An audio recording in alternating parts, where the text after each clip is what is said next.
and welcome to the Coyote Corner Spring Football Special. I am Jay Elson. South Dakota football has undergone a total makeover since the end of the 2015 season. So with that in mind, let's first recap what was an extremely busy offseason. It all started on November 23rd when the legendary Joe Glenn announced his retirement just 2 days after the Coyotes completed a 5-6 season. 3 weeks later, South Dakota hired Bob Nielsen away from Missouri Valley Football Conference rival Western Illinois, making him the 30th head coach in program history. Nielsen completed his coaching staff by New Year's Day and then hit the recruiting trail. And all that hard work paid off in a big way on February 3rd as South Dakota added a total of 31 student athletes on National Signing Day. From there, the focus turned back to the current crop of Coyotes on March 29th, which marked the start of spring practice. Now, of course, with change comes adjustment, and there was certainly plenty of that for coaches and players alike over the course of the spring season. One of the primary focuses was the team's new offense and everything that comes with it. Any coach will tell you that spring football is important, but for teams like South Dakota, these 15 practices were about as valuable as it gets. For us, it's really about starting from the basics and building the fundamentals that can be used in your offense and defensive scheme. And so a totally different emphasis from what we'll have next year, but one that as a coaching staff we've been through before and understand what we have to do. At the top of that list was building relationships. Bob Nielsen and the Coyote coaching staff spent the previous few months getting to know their players. But this spring was especially pivotal because it was the first opportunity for the sides to share the field. You get hired in December and spend the majority of the first couple months on the road recruiting, and so now to have an opportunity to work with our guys on a daily basis like you can in spring practice is really what coaching's all about, and our guys are working hard and we certainly feel like we're making progress. Coach Nielsen's just directing the ship right now, but when he needs to tell you something, you listen and you pick up on what he's saying. So I think everyone's enjoying their position coaches right now and how it's been so far this spring. Kind of a loose group, but they get down to business. It's very evident that the coaching staff cares about us as people, but also they're going to get us where we need to be able to win football games. It feels like there's a big sense of urgency to get better every day because we're not at where we need to be. Where they need to be is fast. With Nielsen installing his trademark no-huddle offense, the Coyotes are literally learning on the fly. It's all about tempo. We did a lot different strength and conditioning this offseason because of that. They're preparing for it. And still, strength and conditioning is still different, during camp and, even during practice. Obviously, you've seen it, how fast it's been going. But I think everyone's gotten in a lot better shape and, we're just moving along now. I mean, we just got to keep hammering it because it's a big part of our offense, and you can tell when we go live sessions what it does to a defense. It wears you down and gets your hands on your hips and gets you a little tired, so that's what we take advantage of. In addition to pace of play, the Coyotes were also focused on communication. Nielsen's quick trigger offense comes with a whole new language, and in order for South Dakota to operate at maximum efficiency, every player on the field has to be fluent. Read, comprehend, and execute in a matter of seconds. If you're trying to play up-tempo football, you've got to be able to communicate that at a very fast pace. And the first few days, that was a struggle. Today in practice, I could see that there was some progress being made, a lot less gross mistakes, and as a result, I felt offensively we were playing more consistently today. Nielsen admits that consistency is still miles away from where it needs to be come September, but it's a start, and he and the Coyotes firmly believe their productivity will eventually catch up with that pace. There's starting to be flashes of greatness where you can see that when we're clicking on offense, things are going to go. And we got a lot of dudes that can play football. We got a lot of dudes coming in that can play football in the freshman class too. And once these coaches get us to where we need to be, execution-wise, we're going to be something special. You sense at times that guys are getting a little bit overloaded, and I think as a staff we've done a good job at that point in backing off and making sure that we gain confidence in those things that we put in before we move forward. And we're not going to get everything in. We understand that. through 15 days of practice, and what we hope is that we've got a basis that we can execute and build from as we move ahead into the summer. Now, the Coyotes may be learning a new offense, but they're doing it with a pretty experienced group. We'll take a closer look at some of the team's key returners on that side of the ball when we come back. Coyote Corner on Midco Sports Network is presented by Dakota Land Honda. And welcome back. Well, the scheme is completely different. The personnel on offense is not. In fact, the Coyotes had 9 players that started at least one game in 2015 back in the mix this spring. Here's a look at how that breaks down by position. As you might expect, there were a lot of eyes on the quarterbacks. With more than a year of starting experience now under his belt, Ryan Sager carried a little more confidence into the spring. He took a majority of the first-team reps and says he feels good about his personal progress within the offense. It's probably the number one thing for any of the offensive guys, but especially at quarterback, you got to be comfortable with what you're doing out on the field. It makes everything more easy. So that was my biggest focus this winter. I was meeting with Coach Slaffy on a weekly basis and trying to get these plays done really before spring camp started. Sager would be the starter if the season began today. But with that said, it was impossible to ignore the performance of redshirt freshman Austin Simmons. The Council Bluffs, Iowa native consistently showed the playmaking ability that made him one of USD's most highly touted recruits of the D1 era. South Dakota went through most of the spring with just 3 available running backs. Trevor Bama participated but was not cleared for contact on his surgically repaired forearm. For him, it was simply about making the most of the reps he got. I think I've got a good grasp of the offense already, just from meetings and watching practice. Gives me a little chance to evaluate others and see what I can do better. Get to do 7 on an individual. 7 on is probably the most important because it's most complicated as a running back. Like anything inside running team, when we're just running the ball, that's easy stuff as a running back, but pass protection, routes, that's a little more complicated, so I'm glad I'm getting full reps at that. Michael Frederick, who's coming off a strong true freshman season that saw him rush for over 600 yards and 2 touchdowns, has shown no early signs of a sophomore slump. Barring any setbacks, he and Baba should provide the Coyotes with a pretty potent 1-2 punch in the backfield.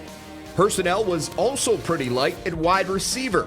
With Riley Donovan recovering from hip and shoulder surgeries, USD was left with just 2 players that have collegiate catches to their credit. Brant Van Rukel was limited himself, but still managed to flash some of the ability that helped him enjoy a breakout sophomore season. He and Donovan should each be full go by the fall.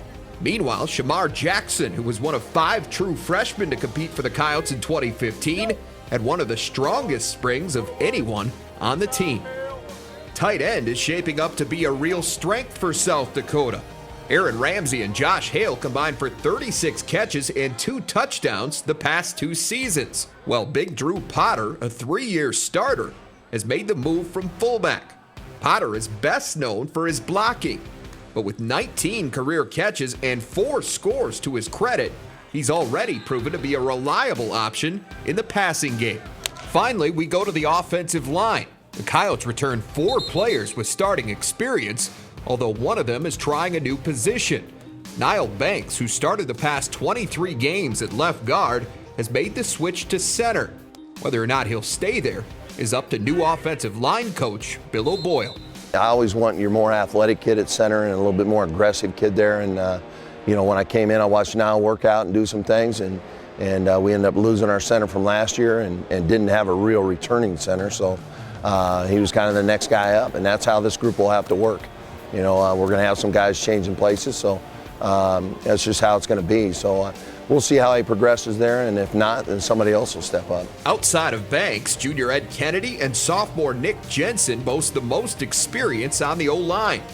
Jensen started all 11 games at left tackle in 2015 and looks to be the only guy that's locked into place. Kids are working hard this spring for me and doing a great job up front and getting used to my terminology and getting used to playing next to different people. And but it's coming along. We made some pretty good improvement over the 14 practices, so I'm pretty happy where we're at now. But of course, we've got a long way to go.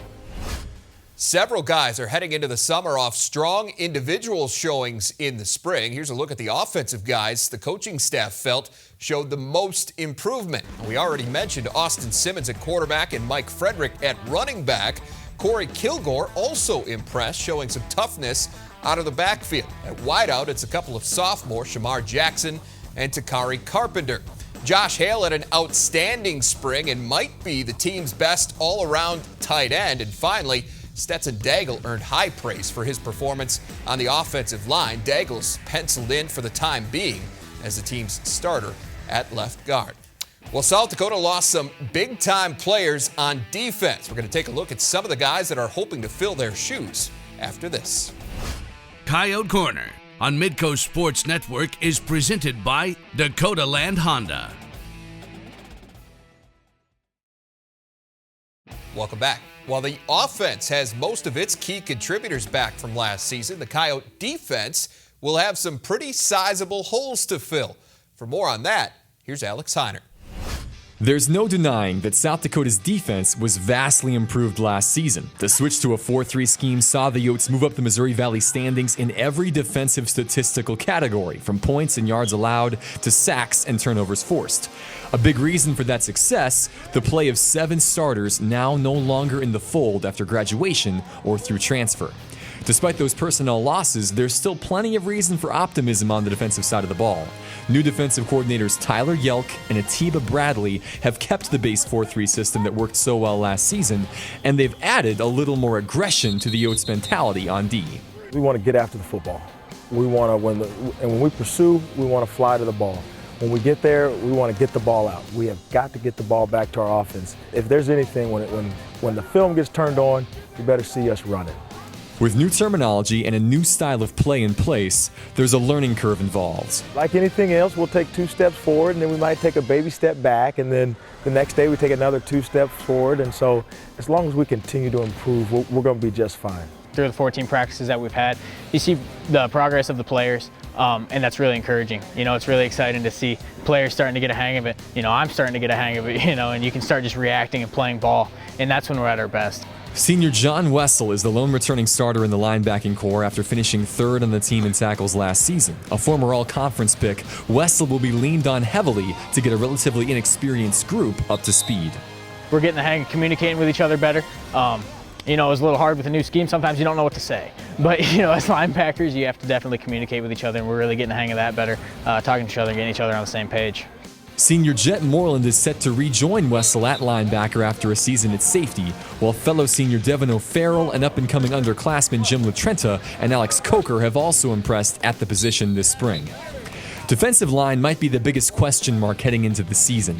Senior starters Colin Mertlick and Sean Breedel return, as do 2015 contributors Jake Lair and John Mogg, but the group behind them has little to no playing experience. We've really kind of brought 4 or 5 guys along that have really been a surprise. We're trying to make it so our guys can play fast and get after the football. Cornerback is also a bit of an unknown quantity. Junior Adam Harris returns after starting 5 games last season, while the rest of the group is talented but light on experience. The opposite is true at safety, where both starters from last year return in seniors Tyson Graham and Jacob Warner. Last year, the two were 2nd and 4th respectively on the team in tackles and combined for 7 interceptions. And Warner expects more of the same this year in a new scheme. Me and Tyson have always played well together, and this new system we got, it's a lot more zone, it's a lot less playing man-to-man where you can kind of get exposed. So I feel like we're going to do really well together. Finally, with a lot of new faces on defense, the importance of a familiar one on special teams can't be overstated, as 2-time all-conference pick Miles Bergner is back to handle the kicking and punting duties for a 4th season. Now that defense got one last chance to measure its progress against that of the offense during last month's spring game. Find out which side won the bragging rights when we come back. Coyote Corner on Midco Sports Network is presented by Dakota Land Honda. After nearly a month of practices, South Dakota put its progress to the test with the annual Red-White Spring Game on Saturday, April 23rd. Here's a look at some of the highlights. Plenty of intrigue involved with this year's matchup, which featured a modified scoring system that awarded points on every play.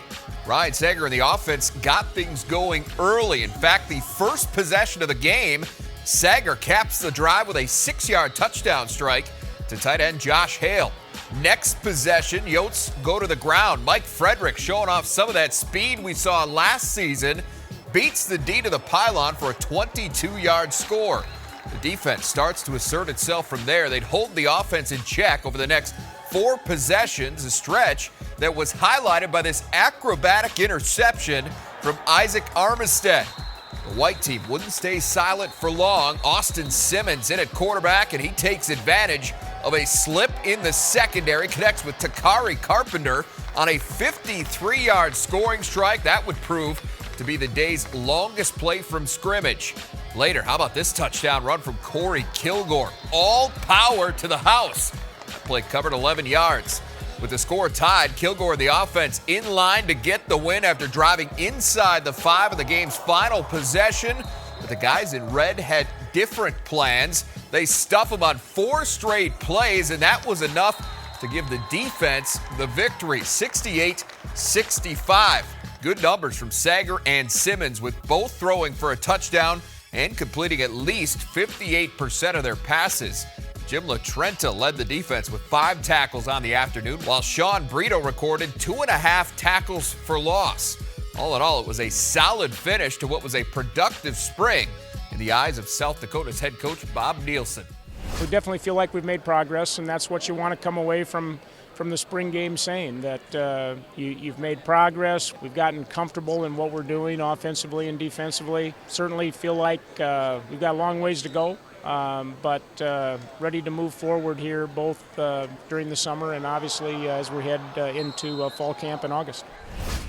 With the spring season now complete, it's time to start looking toward the fall. Argus Leader Media's Mick Gary is going to help us sift through some of the off-season storylines after this.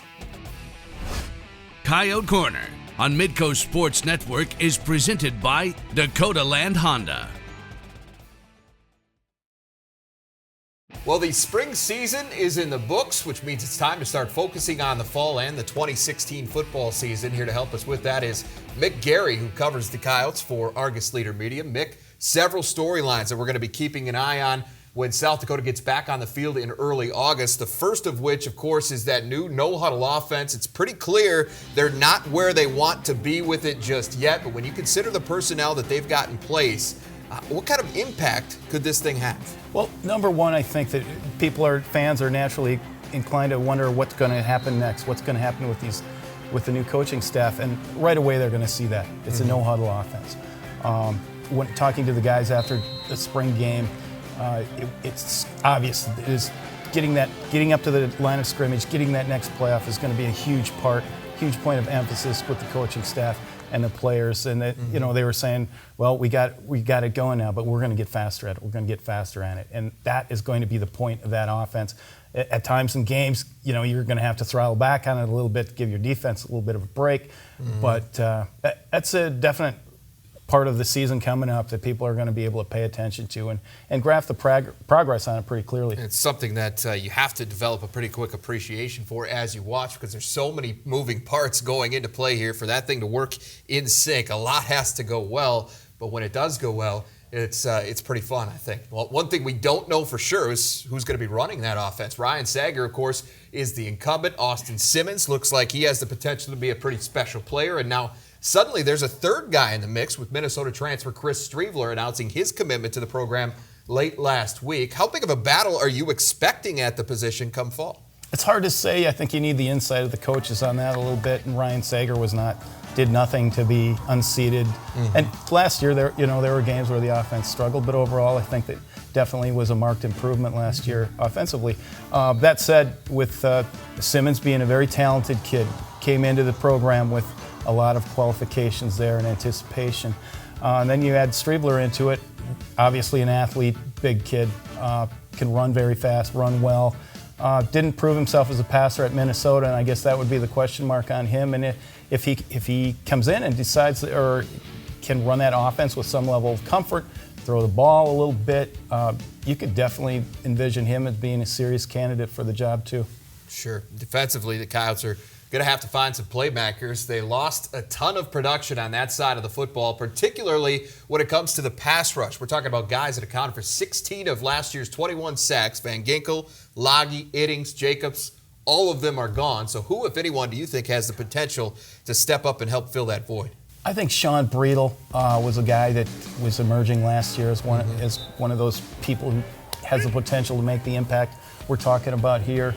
Colin Mertlick over on the end, I think that it would be his turn to step up, and certainly he's shown signs, glimpses in spring ball too, of being a real solid player.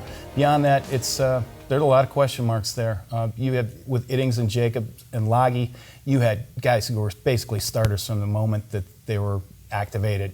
And so those are big holes to fill, and a lot of experience there that went away with those guys. So there's depth issues there, and certainly that impact type player is going to have to emerge yet from that unit. All right, good stuff. Thanks, Mick. Appreciate your time. Well, South Dakota will take its first steps toward answering some of those questions when they return for fall camp. The Coyotes are scheduled to report on Wednesday, August 3rd, with practice set to start the following day. That will take them all the way up to the 2016 season opener, which is slated for Saturday, September 3rd at New Mexico. All right, that is our time. Our thanks again to Mr. Mick Gary. For Alex Heinert, I'm Jay Elson. Thanks for watching.